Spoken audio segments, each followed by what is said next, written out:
Baik, Bismillahirrahmanirrahim. Assalamualaikum warahmatullahi wabarakatuh.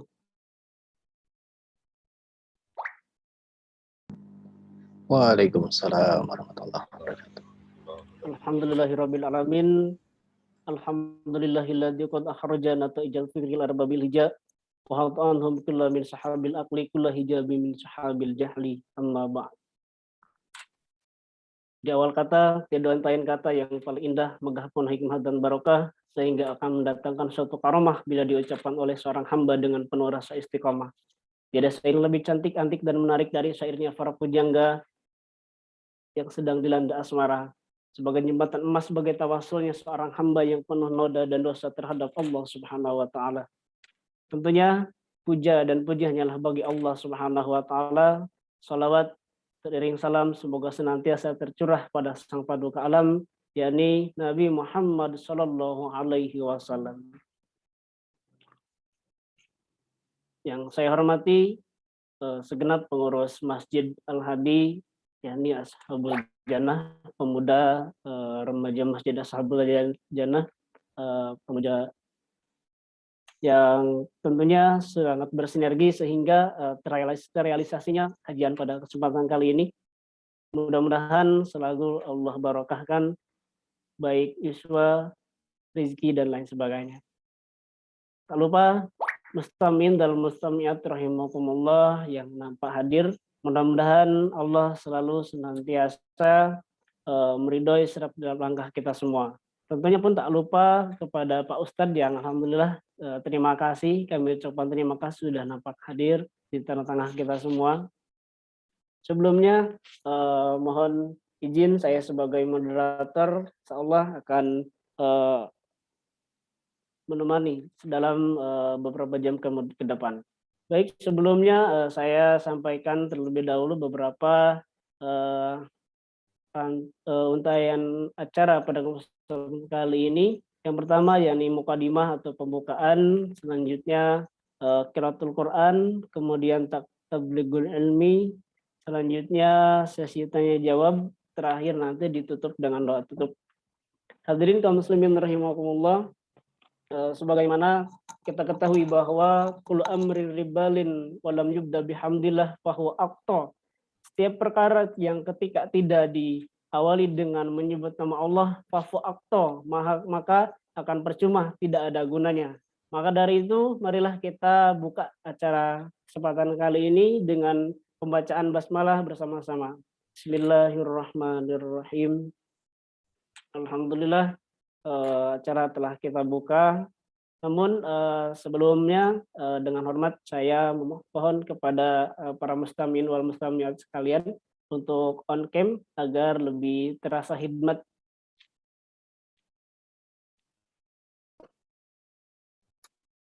Selanjutnya kita lanjut dengan pembacaan ataupun qiraatul Quran yang insya Allah akan dilantunkan oleh saudara kami Kang Dandi Eranang. Kepadanya dipersilakan. Bismillah, Assalamualaikum warahmatullahi wabarakatuh. Insya Allah saya akan membacakan surat Al-Hajj ayat 34 dan 35, di mana inti dari ayat ini membahas tentang kurban.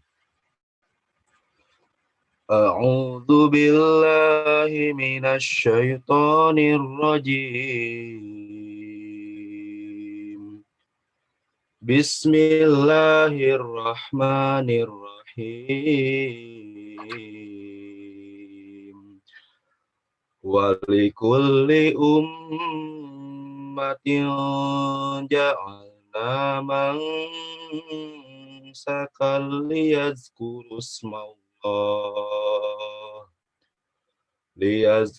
smallahi ala ma razaqahum min bahimatil an'am.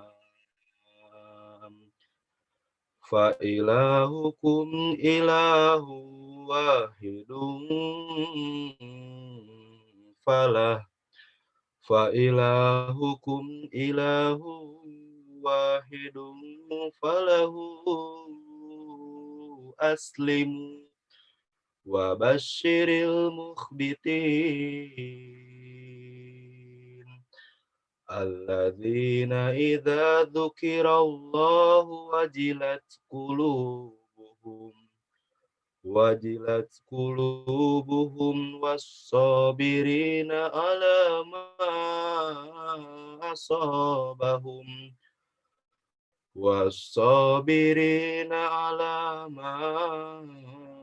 أصابهم والمقيم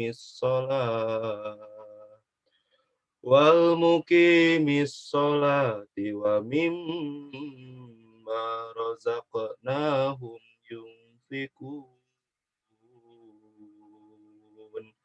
صدق الله العظيم. Assalamualaikum warahmatullahi wabarakatuh. Waalaikumsalam warahmatullahi wabarakatuh. Shadaqallahul adzim wa shadaqa rasulun nabiyil habibul karim. Wa nahnu ala dzalika minasyahidin wa syakirin walhamdulillahi rabbil alamin. Kami ucapkan terima kasih kepada saudara Kang Dandi Erlanang yang telah melantunkan ayat suci Al-Qur'annya. Mudah-mudahan dengan syariat wasilah pembacaan ayat Al-Qur'an ini, mudah-mudahan kita semua, baik keluarga, sanak saudara, mudah-mudahan selalu ada dalam lindungan dan ridha Allah Subhanahu wa taala. Amin ya Allah ya rabbal alamin. Sebelum dilanjutkan, mohon maaf untuk rekan-rekan bisa on cam terlebih dahulu agar lebih khidmat dan terasa hidup suasananya. Baik, alhamdulillah menginjak ke acara yang selanjutnya, yakni merupakan acara inti. Tentunya kita lanjut dengan tablighul ilmi yang alhamdulillah telah nampak di tengah-tengah kita semua, Al Ustadz Vansen Sindu Prawito MM. Assalamualaikum Pak Ustadz, sehat? Allah sehat ya, alhamdulillah. Alhamdulillah. Waalaikumsalam warahmatullahi wabarakatuh. Alhamdulillah.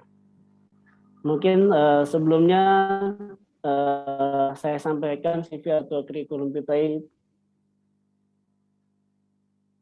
Bismillah. Vansen Sindu Prawito MM, tempat lahir Bandung, umur 46 tahun, alamat Margahayu Raya, Bandung, pekerjaan sebagai dosen. Kemudian organisasi saat ini, alhamdulillah beliau sebagai Ketua DKM Al-Muhajirin Jalan Plota Utara nomor 24 Bandung. Baik, rekan-rekan sekalian, selanjutnya insyaallah akan ada beberapa pemaparan materi yang insyaallah akan disampaikan oleh Al Ustadz Vansen. Kepadanya kami persilakan. Tafadhol. Baik. Terima kasih Kang Samsul Bahri atas kesempatannya. Bismillahirrahmanirrahim. Assalamualaikum warahmatullahi wabarakatuh. Waalaikumsalam warahmatullahi wabarakatuh. Alhamdulillahilladzi arsala rasulahu bil huda wa dinil haq liyudhhirahu 'ala dini kullih wa kafaa billahi syahida. Asyhadu an la ilaha illallah wahdahu la syarikalah wa asyhadu anna Muhammadan 'abduhu wa rasuluhu alladzi la nabiyya ba'dah. Allahumma shalli 'ala sayyidil mursalin wa imamil muttaqin wa 'ala alihi wa sahbihi wa man da'a bi da'watihi wa iltizama bi tariqatihi wa tarasama khutahu wa ja'ala al-aqidatan miqyasan lil a'malihi wa masdaran li ahkami amma ba'd. Faya ibadallah ittaqullah haqqa tuqatih wa la tamutunna illa wa antum muslimun. Alhamdulillah, segala puji bagi Allah Rabbul Alamin yang telah memberikan kesempatan kepada kita semua untuk bisa hadir dalam forum Zoom ini ya, di acara kajian Ashabul Jannah ya. Ashabul Jannah. Baik. Judulnya menarik, yaitu ada apa dengan bulan Zulhijjah. Bukan ada apa dengan cinta ya, tetapi ada apa dengan bulan Zulhijjah. Masya Allah. Dan di tengah-tengah atau di hadapan saya ini sudah hadir para remaja-remaja yang dipilih oleh Allah untuk sama-sama kita berada dalam satu forum, walaupun berjauhan secara tempat, tetapi di forum Zoom ini, Masya Allah ya, sebetulnya kita mirip seperti sedang berada di taman-taman surganya Allah. kita berada di sini dalam posisi berzikir kepada Allah, mengingat Allah, ya, dan insya Allah malaikat rahmat itu akan senantiasa mengaminkan orang-orang yang berada dalam satu majelis, di mana di situ ya orang-orangnya mengingat Allah. Hari ini tuh hari Sabtu ya. Biasanya kalau hari Sabtu para pemuda malam mingguan, aduh ya kemana-mana dan sebagainya. Tapi luar biasa nih, pemuda-pemuda yang ada di hadapan saya, Masya Allah ya. Yang lainnya bergelimang dosa dengan kemaksiatan, ya, hidup dengan hedonis, dengan keserba-bolehan.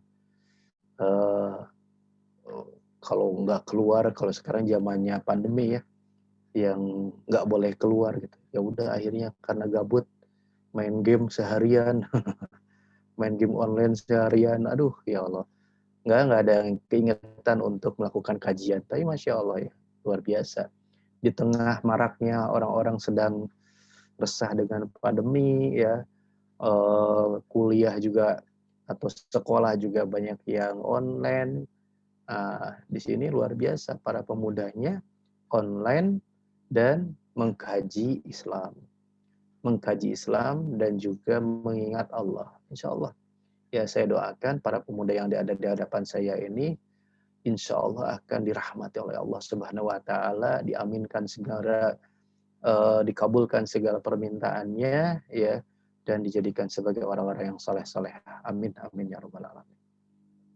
Baik, kita akan masuk ke dalam materi. Saya mohon izin untuk share ya, sambil menampilkan slide yang akan kita bahas. Oke, Bismillah. Sebentar. Saya mohon izin dulu.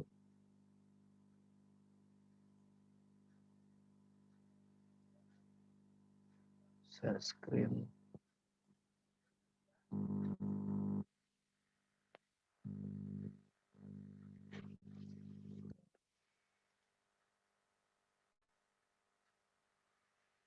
Baik, apakah sudah nampak belum?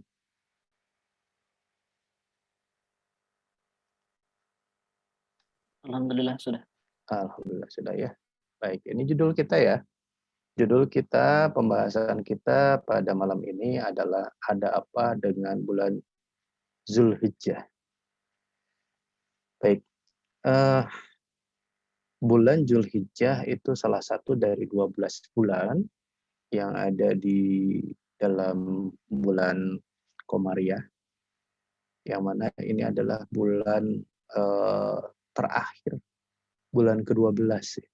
Karena setelah bulan Zulhijjah, kita masuknya ke bulan apa? Ke bulan Muharram. Ya, setelah Zulhijjah itu Muharram. Baik, di bulan Zulhijjah ini ada apa? Tentunya ada sesuatu yang luar biasa. Kita banyak mengenal ada bulan Ramadan, ada bulan Syawal. Ya. Tapi di sini kita akan melihat ada apa di bulan Zulhijjah. Baik, kita lanjut. Nah, ternyata di bulan Zulhijjah itu ada hari besar. Hari besar selain Idul Adha ada yang disebut dengan hari Arafah atau yang disebut dengan Yauma Arafah. Ya. Nah, Yauma Arafah atau hari Arafah itu menurut Imam Badruddin Al-Aini, beliau menjelaskan bahwa hari Arafah atau Yauma Arafah menunjukkan waktu atau al-zaman dan tempat atau al-makan sekaligus. Jadi ketika orang mengatakan Yauma Arafah berarti itu bermakna al-zaman wa al-makan, ya. Jadi dua pengertiannya. Kenapa dua? Karena kalau dari sisi zaman atau waktu, maka hari Arafah itu adalah hari ke-9 di bulan Zulhijjah. Hari ke-9 di bulan Zulhijjah. Sedangkan ketika bicara al-makan atau tempat, maka hari Arafah itu adalah hari di mana para jamaah haji berwukuf di Arafah. Jadi Arafah itu sebuah padang yang luas, ya, berada di Saudi Arabia, tepatnya di daerah perbatasan Makkah, ya. Jadi kurang lebih kalau dari Makkah itu sekitar 1 jam perjalanan sekarang, ya. Kalau dulu mungkin bisa jadi beberapa hari. Ini menurut Badruddin Al-Aini dalam Umdatul Qari Syarah Sahih Al-Bukhari, ya, syarah hadis nomor 603, dan juga Ibnu Qudamah dan juga Al-Mughni. Oke, kita lanjut, ya. Itu tentang hari Arafah. Jadi sekali lagi hari Arafah itu menunjukkan 2 makna. Makna waktu dan makna tempat. Waktunya 9 Zulhijjah, tempatnya artinya berarti ada di Arafah, ya. Lalu apa itu hari Arafah? Jadi definisi syar'i untuk hari Arafah atau Yaum Arafah adalah hari di mana para jamaah haji berwukuf di Arafah. Al-yaumu allazi yaqifu fihi al-haji bi Arafah. Ya, sebuah hari di mana di situ adalah jamaah haji berwukuf di Arafah. Definisi inilah yang dianggap sebagai definisi yang kuat atau rajih oleh Al-Lajnah Al-Daimah Lil-Buhus Al-Ilmiyah wal Ifta, Dewan Tetap untuk Pengkajian Ilmiah dan Fakta dan Fatwa Saudi di bawah pimpinan Syekh Abdul Aziz bin Baz. Juga oleh Lajnah Al-Ifta Al-Masyiriyah, Dewan Fakta Fatwa Mesir. Lalu juga Syekh Hisamuddin Ifnah dari Yordania, Syekh Abdurrahman Al-Samih Al-Sahim, dan lain-lain. Itu kita bisa lihat dalam kajiannya Abu Muhammad bin Khalil An-Nur Asyati min Ufuq Al-Tawali fi Tahdil Yaum Arafah Iza Ikhtalafa Matalil, halaman 3.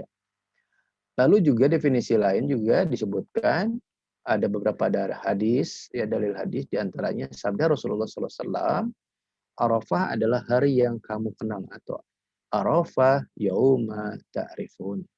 Hadis riwayat Baihaqi, ya. Jadi kalau bicara tentang hari Arafah atau yauma Arafah, berarti di sini adalah hari di mana jemaah haji itu berwukuf di Arafah. Ustadz, kenapa kok ngebahas tentang hari Arafah? Karena nanti ini ada kaitannya dengan saum Arafah. Ada kaitannya dengan saum Arafah. Jadi nanti kalau kita mau saum Arafah, berarti saumnya harus di hari Arafah. Bukan di hari Ahad, bukan di hari Senin atau hari Kamis, tapi harus di hari Arafah, gitu. Ya. Ini untuk membahas tentang masalah nanti saum Arafah atau puasa Arafah. Bisa dipahami, ya? Oke. Baik. Itu tentang hari Arafah. Jadi kalau misalkan kita mau, kamu mau saum Arafah, kapan? Berarti nanti saum Arafah, kalau ditanya kapan, berarti tanggal berapa? Tanggal 9 Zulhijjah. Gitu. Lalu kalau ditanya lagi, emang ada apa di 9 Zulhijjah? Di 9 Zulhijjah itu ada jamaah haji yang sedang berwukuf di Arafah. Gitu, ya. 9 itu ada jamaah haji yang sedang berwukuf di Arafah. Oke, kita lanjut. Nah, sekarang masuk ke dalam pembahasan puasa Arafah atau saum Arafah. Hadis Abu Hurairah radhiyallahu an, dia berkata, sesungguhnya Rasulullah Shallallahu alaihi wasallam telah melarang puasa pada hari Arafah di Arafah. Nah, ini nih, menarik, ya. Sesungguhnya Rasulullah SAW telah melarang puasa pada hari Arafah di Arafah. Itu hadisnya Abu Daud, An-Nasai, dan Ibnu Khuzaimah dalam Sahihnya. Bisa dilihat dari Imam Syaukani, Nailul Autar. Ya. Nah, berdasarkan dari hadis itu, maka Imam Asy-Syafi'i berkata, disunahkan bersaum atau berpuasa pada hari Arafah tanggal 9 Zulhijjah bagi mereka yang bukan jamaah haji. Yang bukan jamaah haji. Jadi maksud hadis tadi di atas itu Rasulullah melarang orang yang berada di Arafah bersaum di hari Arafah. Itu. Jadi yang sedang haji, yang sedang wukuf di Arafah nggak boleh saum. Nah, kebalikannya kita yang tidak berhaji, yang tidak berwukuf di Arafah, pada hari Arafah disunahkan berpuasa pada hari Arafah. Bisa dipahami? Ya, seperti itu. Jadi, kalau begitu, kita itu kalau saum harus pas lagi wukuf ya Ustadz? Iya, betul. Kalau kita lagi saum, kita sedang saum Arafah, berarti nun jauh di sana ada jamaah haji yang sedang berwukuf di Arafah. Begitu. Ya. Kalau begitu nggak boleh beda dong.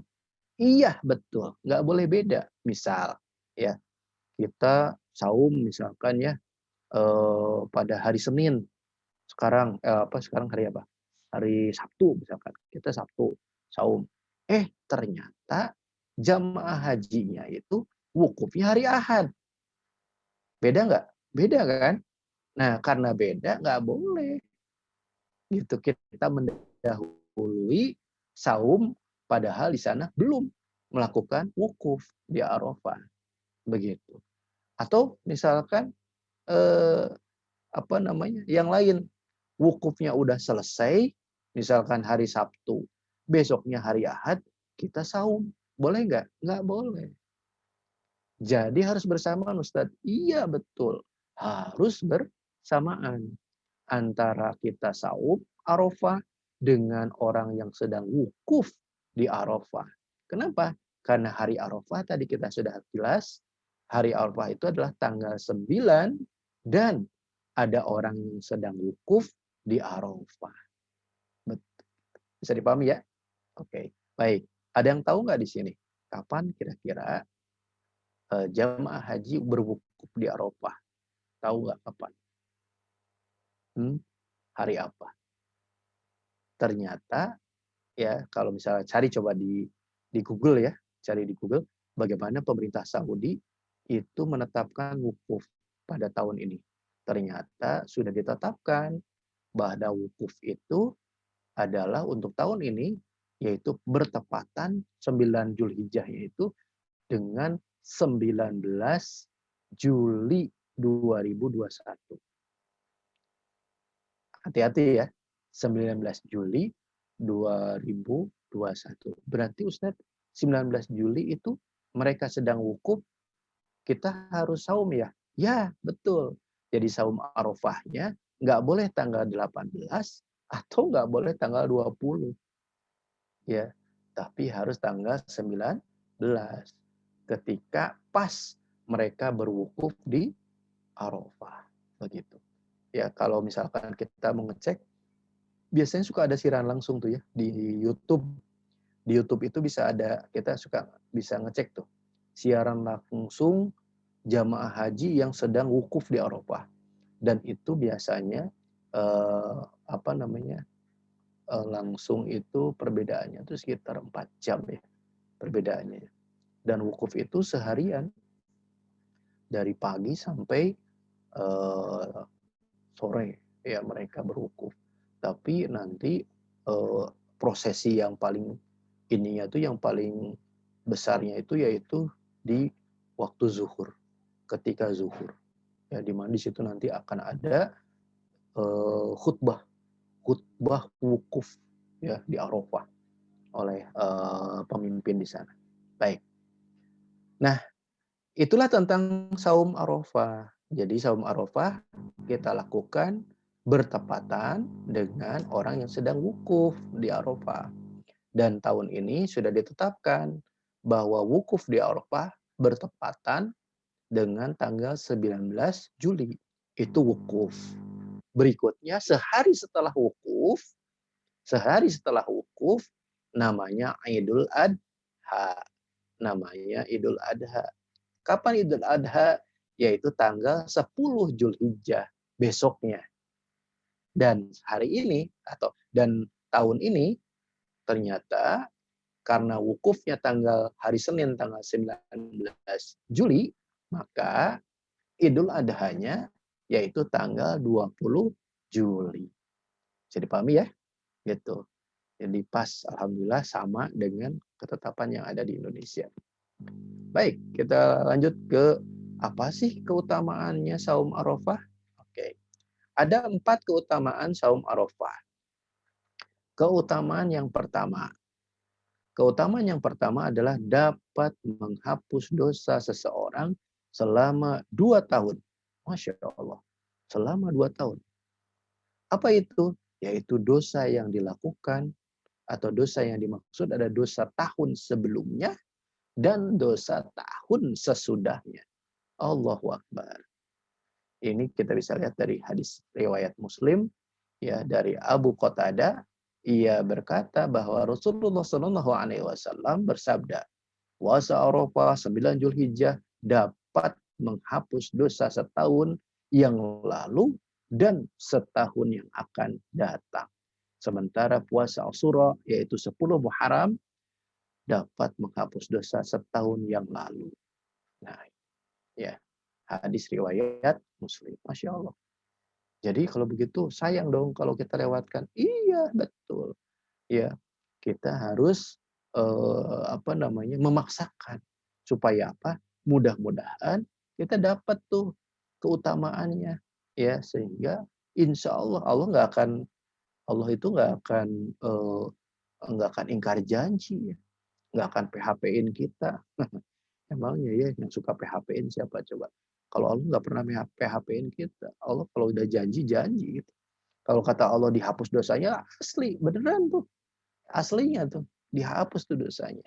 Asal kitanya saum Arafahnya khusyuk. Khusyuk itu dalam artian, ya betul.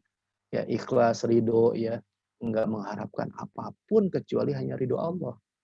Insya Allah Allah akan kasih keutamaan tadi. Dihapus dosa tahun lalu dan dosa tahun yang akan datang. Masya Allah. Itu keutamaan pertama. Keutamaan yang kedua, bahwa saum Arafah itu termasuk ke dalam salah satu dari 10 hari pertama bulan Zulhijjah yang merupakan hari istimewa bagi umat muslim. Kita lihat dalam hadis riwayat Bukhari dari Ibnu Abbas radhiyallahu anhuma bahwa Rasulullah SAW bersabda, tidak ada hari di mana amal soleh pada saat itu lebih dicintai Allah daripada hari-hari ini. Apa itu? 10 hari di bulan Zulhijjah. Mereka bertanya, ya Rasulullah, tidak juga jihad fisabilillah? Beliau menjawab, tidak juga jihad fisabilillah, kecuali orang yang keluar atau berjihad dengan jiwa dan hartanya, kemudian tidak kembali dengan sesuatu apapun. Artinya dia syahid. Nah, kalau begitu, pahalanya sama dengan para syuhada. Bisa jadi. Artinya apa? Bahwa 10 hari di bulan Zulhijjah, 10 hari pertama di bulan Zulhijjah, itu keutamaannya sama seperti orang yang mati syahid. Masya Allah. Oleh karena itu ada beberapa kalangan yang mereka itu saum sejak tanggal 1 Zulhijjah selama 10 hari. Kenapa? Karena mengambil keutamaan ini. Ya, mengambil keutamaan ini. Luar biasa, Masya Allah. Boleh nggak Ustadz kalau saya nggak kuat, misalkan saya nggak saum tapi saya beramal soleh, silahkan. Di 10 hari ini, ya antum bisa mengambil keutamaannya dengan berbagai aktivitas amal soleh. Termasuk sekarang nih. Termasuk kita yang sedang melakukan kajian Islam ini. Kita kan berada sekarang di tanggal berapa coba? Kita sekarang itu berada di tanggal 7 Zulhijjah. Berarti termasuk 10 hari kan? 10 hari pertama. Kita berada dalam tanggal 7 Zulhijjah dan kita sekarang sedang melakukan aktivitas zikrullah di majelis ilmu ini. Masya Allah. Ilmunya tuh keutamaannya tuh kalau kita ikhlas menjalankannya, berarti kita sama akan mendapatkan pahala setara dengan syahid dalam jihad fi sabilillah. Masya Allah. Luar biasa ya. Ini harus berterima kasih nih sama panitia nih. Luar biasa, harus berterima kasih kita sama panitia. Sudah menyelenggarakan acara ini, Masya Allah. Kenapa? Karena ini ladang amal buat kita semua. Baik, itu keutamaan kedua. Ya, dan 9 Zulhijjah termasuk di dalam 10 hari di bulan Zulhijjah termasuk. Baik, kita lanjut. Keutamaan berikutnya, keutamaan ketiga, di mana Allah Subhanahu wa taala banyak membebaskan manusia dari neraka. Sesuai dengan hadis yang berbunyi, A'udzubillahi minasyaitonirrajim, man min yaumin aktsara min ayyuqtiqallahu fihi abadan minan nari min yaumi arafah. Tidak ada hari di mana Allah membebaskan hamba dari neraka melebihi hari Arafah. Ini hadis riwayat Muslim. Maksudnya gimana, Ustaz? Maksudnya begini. Kita pernah dengar ya, ada para tahanan itu dapat remisi. Remisi. Apa remisi itu, Ustaz? Remisi itu pengurangan masa tahanan. Jadi orang yang ditahan oleh negara, mereka dipenjara, itu biasanya suka ada hari pengurangan masa tahanan. Diskon lah istilahnya ya. Diskon kalau misalkan dia dihukum 10 tahun, diskon 1 tahun. Kalau dia dihukum 1 tahun, diskon 2 bulan misalkan. Nah itu remisi. Nah ternyata Allah pun punya remisi. Yaitu apa? Membebaskan manusia dari neraka. Wah, kalau dihitung-hitung mah kita banyakkan amal atau banyakkan dosa. Coba, ada yang yakin ya? Coba di sini ada nggak yang yakin? Saya pengen tahu. Ada nggak di antara kita yang yakin bahwa kita amal solehnya lebih banyak dari dosanya? Ada nggak yang yakin? Kalau yakin luar biasa ya, gitu. Nah ternyata apa? Ternyata Allah kasih remisi sama kita. Remisinya bagaimana? Remisinya adalah walaupun kita dosanya banyak, tapi Allah akan membebaskan kita dari neraka. Gitu. Kapan itu? Yaitu ketika hari Arafah.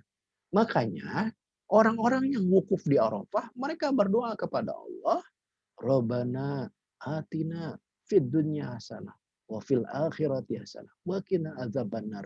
Dan itu Allah kabulkan. Masya Allah. Masya Allah. Allah kabulkan.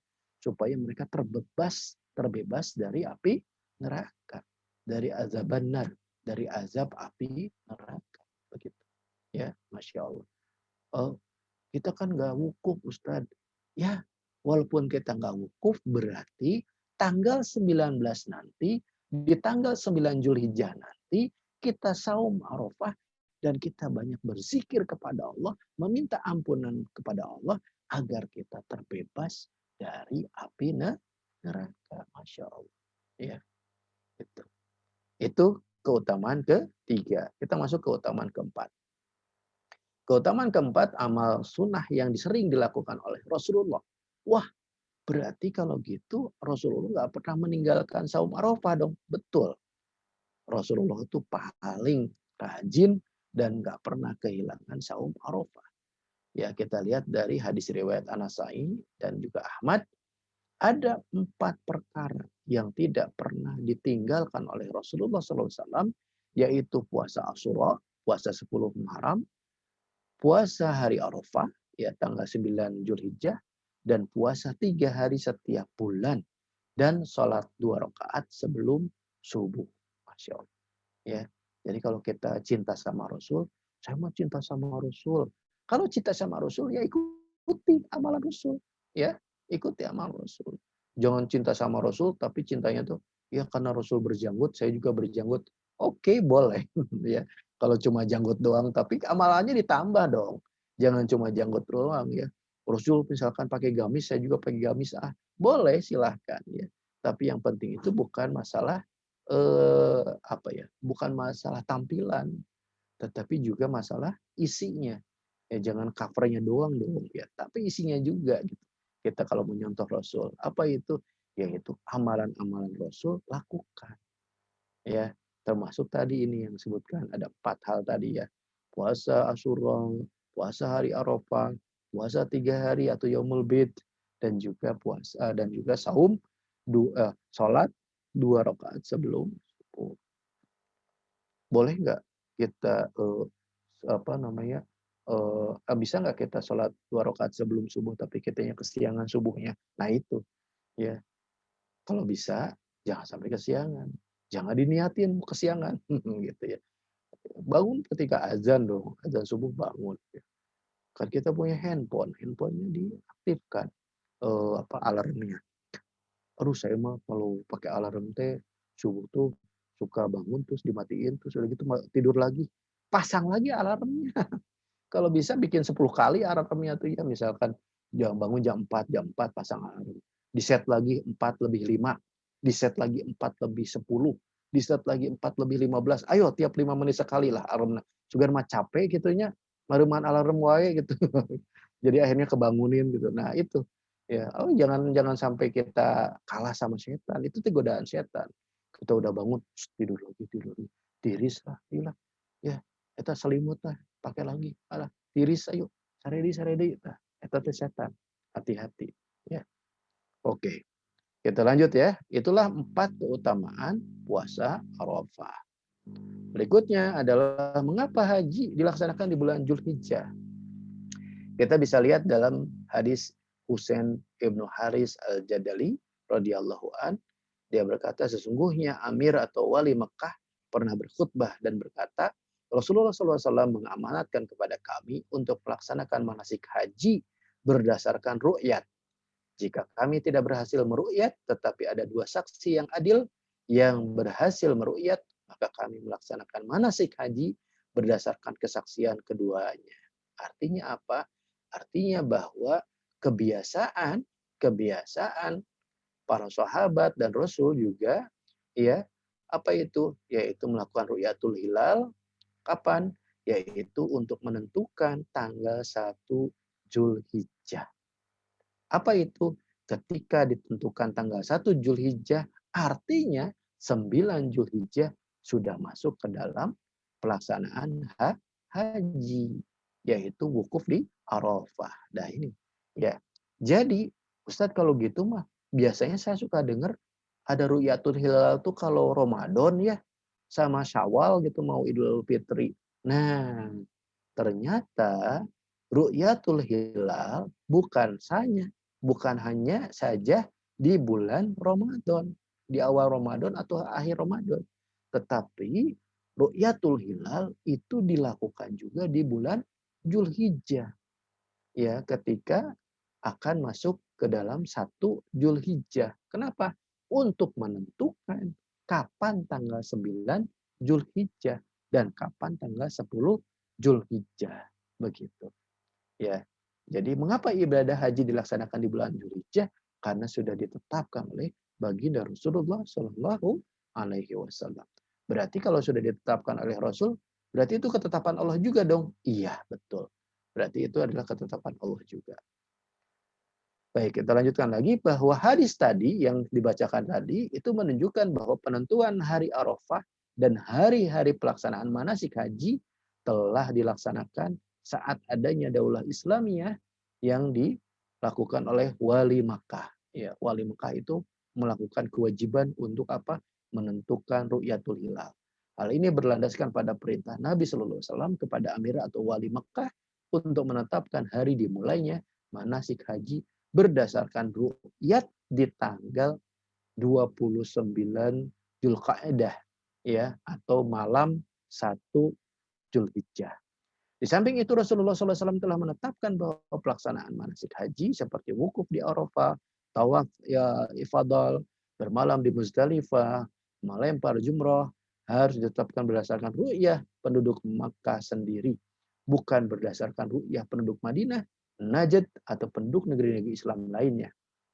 Dalam kondisi tiada daulah Islamiyah atau khilafah, penentukan waktu manasik haji tetap adalah wewenang dari pemerintah Hijaz dari kalangan kaum muslimin, meskipun kekuasaannya sudah tidak sah menurut syarak. Dalam keadaan demikian, maka kaum muslimin wajib seluruh dunia beridul adha pada yaumur nahar, hari penyembelihan kurban, yaitu tatkala jamaah haji di Mekah sedang menyembelih kurban mereka tanggal 10 Zulhijjah. Kapan itu? Hari ini atau tahun ini sudah ditetapkan.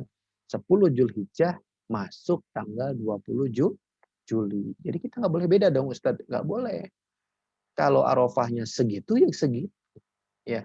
Kalau pemerintah Saudi itu sudah menetapkan tanggalnya, kita nggak boleh lewat.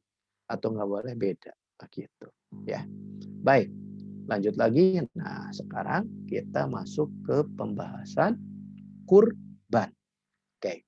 Kalau tadi kita bahas tentang hari Arafah, saum Arafah, kenapa Zulhijjah ada haji dan sebagainya, bagaimana penetapannya, siapa yang menetapkannya, kita sudah bahas tadi. Sekarang kita masuk ke pembahasan berikutnya, yaitu kurban. Baik, ya. Kata kurban atau korban berdasarkan dari bahasa Arab kurban yang diambil dari kata koruba atau ini fi'il madi atau yaqrabu yaitu fi'il mudhari. Ya, kurban wa kurbanan ya masdarnya. Artinya mendekati atau menghampiri. Kita bisa lihat dalam mad dawam ya.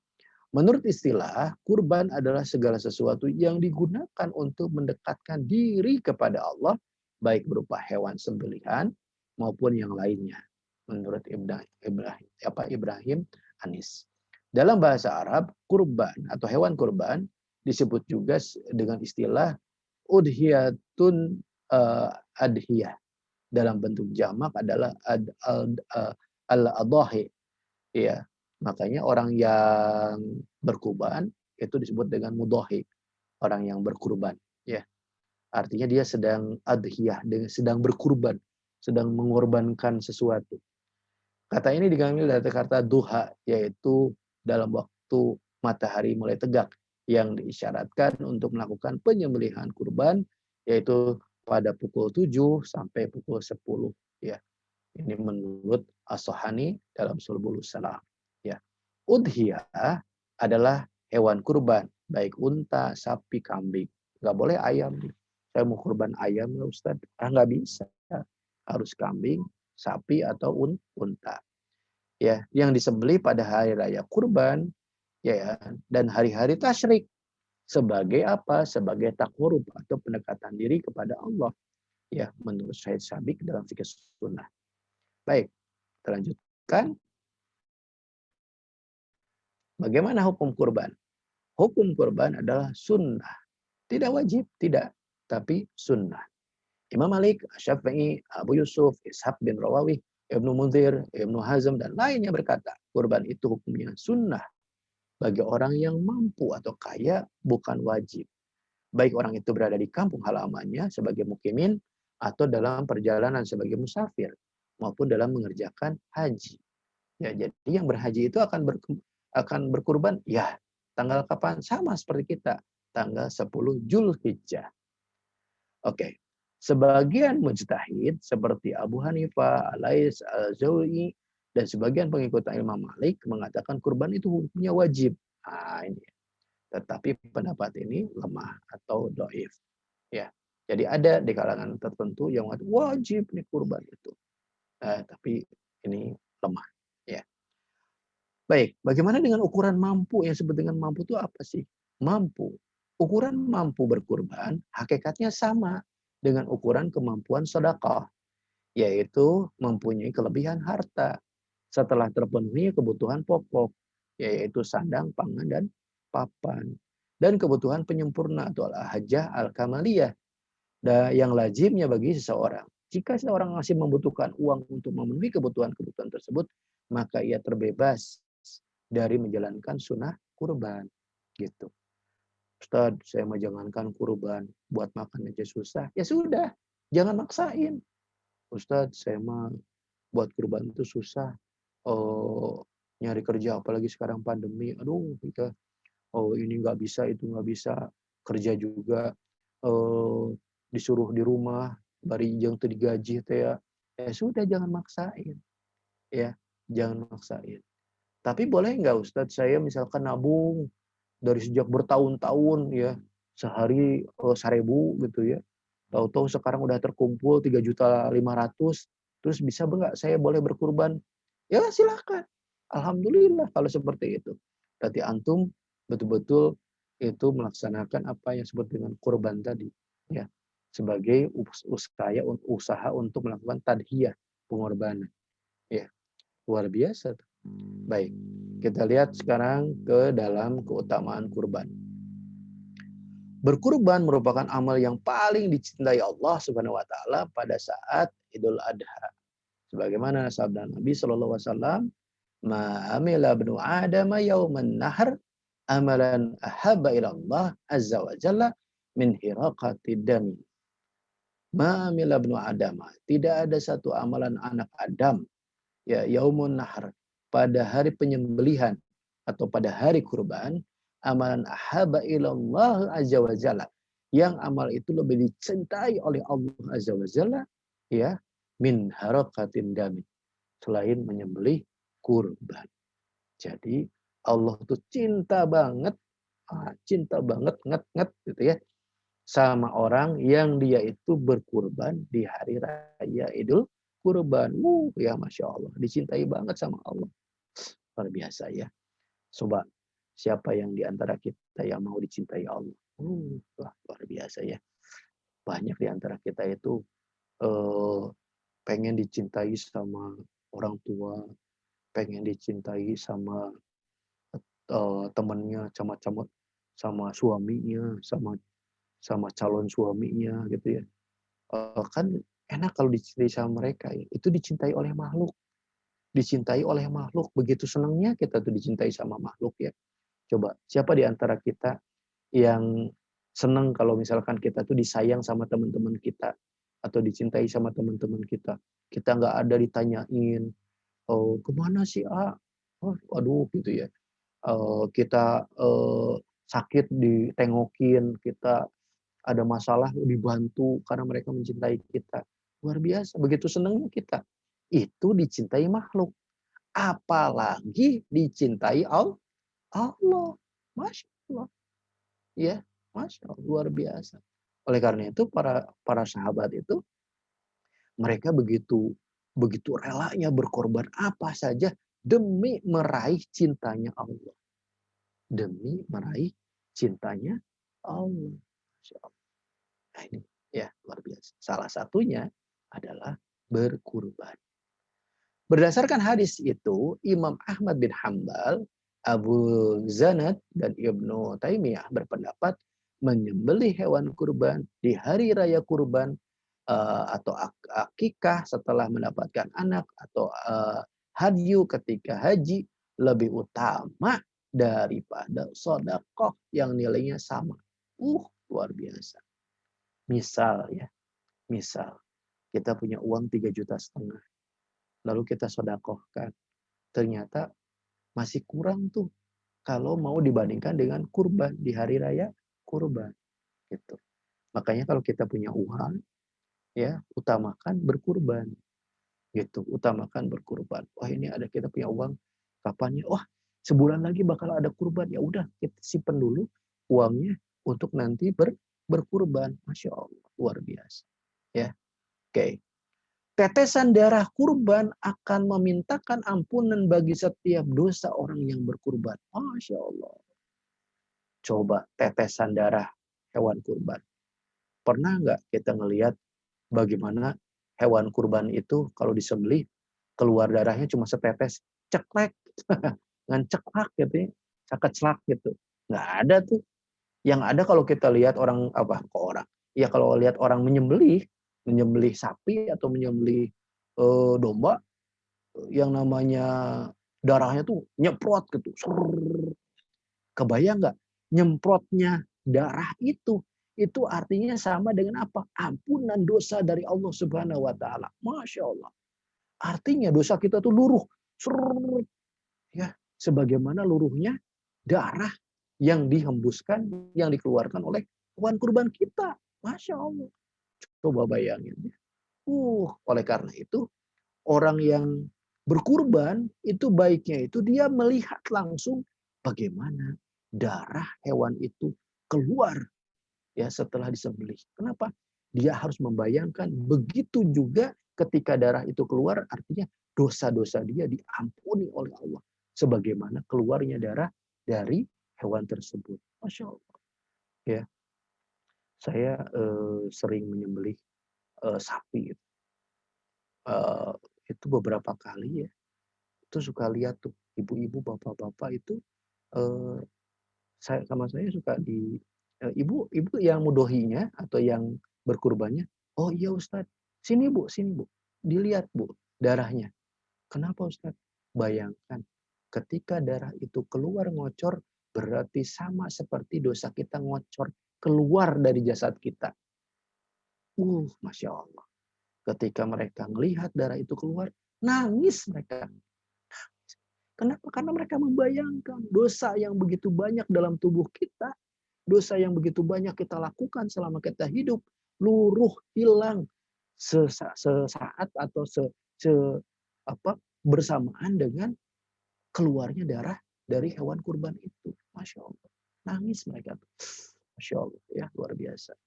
Ini seperti apa? Sebagaimana sabda dari Nabi SAW. Ya Fatimah, qaumi fashhadi adhiyataka fa annahu yaqfaru lak bihauli qatratan taqaturu min dimmaha kullu dammin umlikatahu. Hai Fatimah, bangunlah dan saksikanlah kurbanmu. Saksikanlah kurbanmu. Karena setiap tetes darahnya akan memohon ampunan dari setiap dosa yang telah kau lakukan. Masya Allah, ya luar biasa. Jadi kalau kita berkurban, baiknya, afdoliyahnya, kita sendiri yang motong. Kita sendiri yang menyembelih. Oh Ustaz, saya emang nggak bisa nyembelih, jangankan nyembelih sapi ya. Nyembelih ayam aja saya emang nggak tega. Udah, lihat aja. Ya, perhatikan aja bagaimana darah itu mengocor, bagaimana darah itu keluar, menyembur dari leher hewan kurban kita. Dan bayangkan begitu pula ketika saat hewan kurban itu menetes darahnya, berarti dosa-dosa kita juga menyembur keluar dari badan kita. Masya Allah, luar biasa. Ya, baik. Masya Allah. Itulah pembahasan kita tentang ada apa dengan Zulhijjah, ya, ada saum Arafah, ada haji di dalamnya, ya, ada kurban juga, dari Idul Adha juga, Masya Allah. Ya, baik, kurang lebihnya saya mohon maaf, ya, mudah-mudahan ini berkenan, mudah-mudahan ini menjadi wasilah bagi kita semua untuk bisa mendekatkan diri kepada Allah Subhanahu wa taala. Ya, bila taufik wa hidayah. Wassalamualaikum warahmatullahi wabarakatuh. Waalaikumsalam warahmatullahi wabarakatuh. Alhamdulillah. Kami ucapkan terima kasih kepada Pak Ustadz Konsen. Mudah-mudahan insya Allah barokah Pak ya, manfaat. Amin ya rabbal alamin. Untuk selanjutnya mungkin kita lanjut kepada sesi tanya jawab kepada Mustamin wal Mustamiat. Insya Allah silahkan untuk ditanyakan. Mungkin dari sekian banyak Mustamin wal Mustamiat ada yang ingin ditanyakan, silahkan.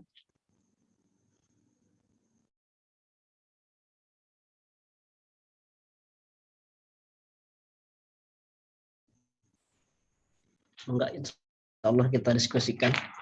Silakan ada yang ingin ditanyakan mungkin. Nanti kamu.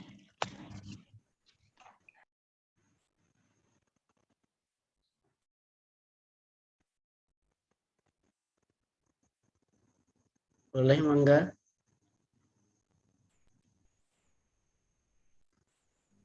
Mungkin sudah pada jelas ya. Ya, jelas mungkin Pak ya. Iya, Atau mungkin pada bingung mungkin Pak ya. Mudah-mudahan tidak. Tapi kalau bingung juga alhamdulillah ya.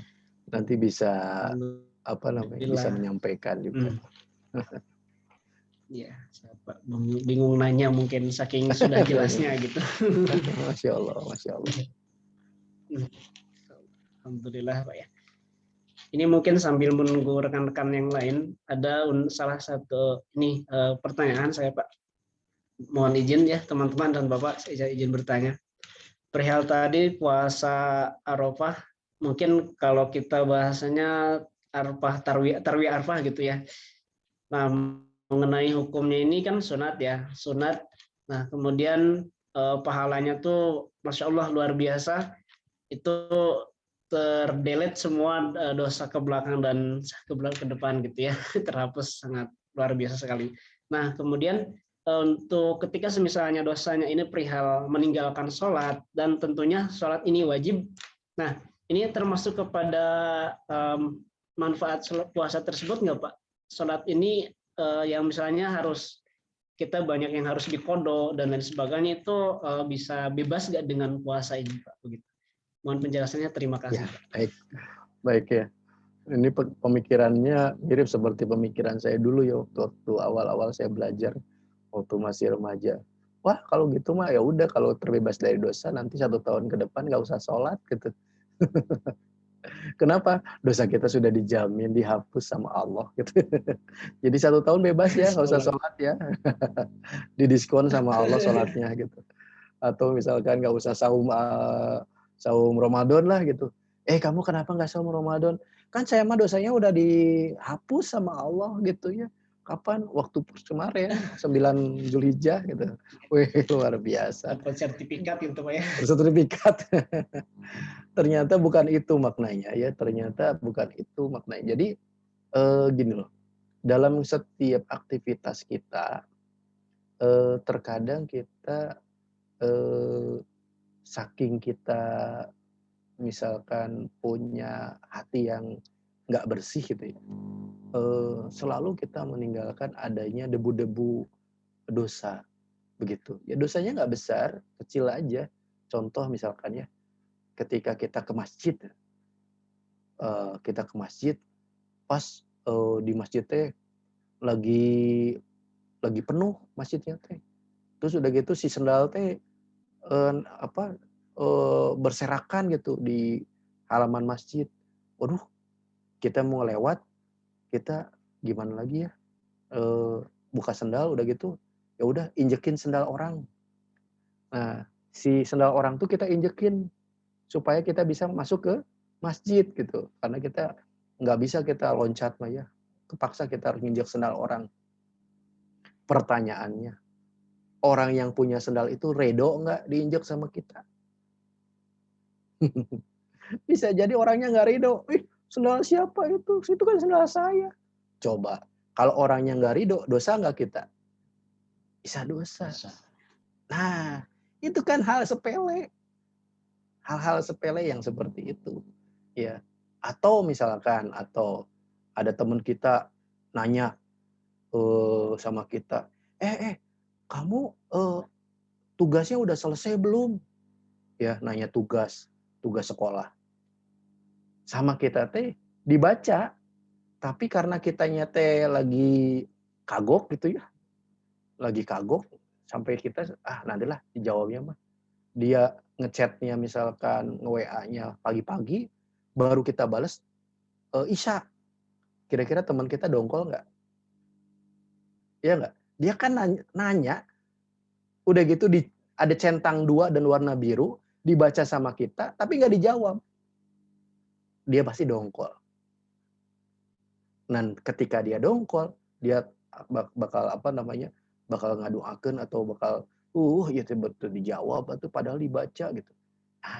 Coba. Itu dosa nggak? Itu dosa kitanya. Kenapa? Kita nggak ngejawab, ya kita nggak ngerespon padahal kita baca. Ya. Kan nggak masalah kalau kita bilang, puntennya nanti saya jawabnya. Sebentar lagi kagok misalkan. Kan enak dia nggak nunggu-nunggu. Ya. Itu dosa kecil. Coba yang seperti itu, berapa sering kita dalam satu hari? Nggak kerasa kan? Nggak kerasa yang kayak gitu. Nah, yang dimaksud dengan dihapus oleh Allah, dosa-dosa kita selama 1 tahun itu yang gitu-gitu itu. Yang kecil-kecil gitunya. Gitu. Yang kita itu nggak sengaja melakukannya, padahal itu dosa. Yang kita tuh nggak sengaja melakukannya, nggak berniat untuk melakukan aktivitas dosa tersebut, padahal itu terkategori dosa kecil. Gitu. Bukan dosa tadi melalaikan, bukan dosa ingkar, bukan.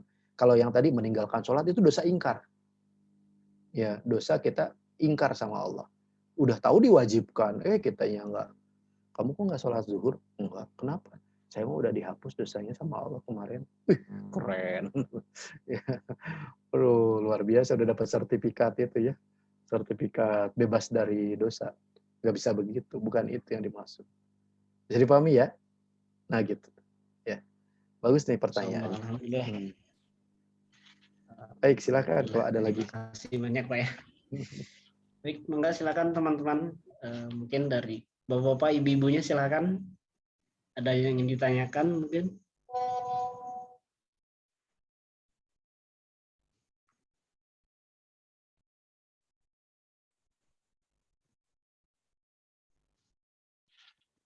Mangga.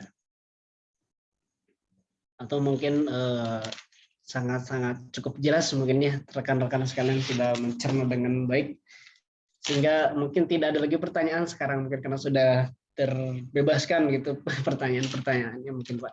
Mudah-mudahan, amin. Ya, amin. Alhamdulillah. Nah, mungkin karena mengingat waktu yang sebentar lagi jam 9 dan mungkin sudah waktunya istirahat Pak ya, dan alhamdulillah sekarang sudah waktunya istirahat. Mungkin sebelumnya saya ucapkan terima kasih banyak kepada Bapak dan rekan-rekan sekalian sudah nampak hadir, sudah bisa menyempatkan waktunya. Mudah-mudahan berkat wasilah syariat pertemuan kita kali ini kita diberkahkan dalam setiap derap langkah kita, diridhoi oleh Allah Subhanahu wa taala seperti itu. Amin ya rabbal alamin. Saya ucapkan terima kasih kembali kepada Pak Ustadz yang Masya Allah sudah bisa nampak hadir Pak ya. Mungkin di rumah lagi ada kegiatan lain, mungkin lagi apa gitu misalnya, malah keganggu gitu ya. Enggak, alhamdulillah. Alhamdulillah, dan mudah-mudahan ini yang terakhir juga ya, mudah-mudahan bukan yang terakhir Pak ya. Alhamdulillah sudah ke kali kedua ini Pak ya kita bertemu kembali. Ya, mudah-mudahan di lain waktu bisa. Insyaallah. Mungkin hadirin kaum muslimin rahimakumullah, alhamdulillah rangkaian demi rangkaian acara telah selesai dari pembukaan sampai barusan pemaparan materi yang alhamdulillah sangat jelas sekali. Mungkin untuk mengakhiri pada pertemuan pada kesempatan kali ini kita baca bersama-sama doa kifaratul majlis secara bersama-sama. Bismillahirrahmanirrahim. Subhanakallahumma wa bihamdika asyhadu an la ilaha illa anta. Sekali lagi saya ucapkan terima kasih kepada segenap rekan-rekan dan Pak Ustadz yang sudah berkenan khutbah Pak Wadama Qadar. Wassalamualaikum warahmatullahi wabarakatuh. Waalaikumsalam warahmatullahi wabarakatuh. Terima kasih ya, saya pamit. Mohon izin terima kasih banyak Pak. Semoga sehat selalu. Amin, sama-sama wa iyyakum. Ya. Assalamualaikum. Waalaikumsalam warahmatullahi wabarakatuh. Waalaikumsalam warahmatullahi wabarakatuh.